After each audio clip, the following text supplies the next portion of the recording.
News, नव्या दिवसाची नवी बातमी। उपमुख्यमंत्री अजित पवार यांचे चिरंजीव पार्थ पवार यांच्या जमीन घोटाळ्याचा आरोप झाला आहे।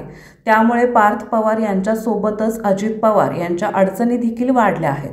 मला अडकवण्याचा प्रयत्न होत आहे असं यावर प्रतिक्रिया देताना अजित पवार यांनी म्हटलं आहे।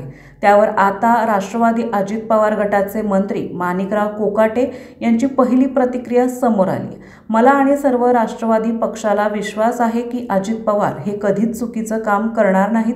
जर आरोप सिद्ध झाले तर अजित पवार राजीनामा देतील असं त्यांनी यावेळी म्हटलं आहे। ही गोष्ट खरी आहे की अजित पवार यांना बदनाम करण्याचा प्रयत्न सुरू आहे, त्यामुळे हे कुठेतरी थांबलं पाहिजे असं मला वाटतं। अजित पवारांना संपूर्ण महाराष्ट्र ओळखतो, त्यांचा स्वभाव कसा आहे।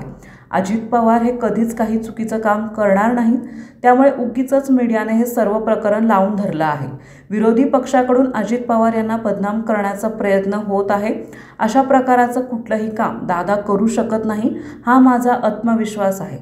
माझाच नाही तर सर्व राष्ट्रवादीच्या पदाधिकाऱ्यांचा देखील आत्मविश्वास आहे असं यावेळी कोकाटे यांनी म्हटलं आहे। आपल्या परिसरातील महत्त्वाच्या बातम्या पाहण्यासाठी आजच नवप्रभात न्यूज चॅनलला YouTube वर सबस्क्राइब करा आणि बेल आयकॉन प्रेस करा।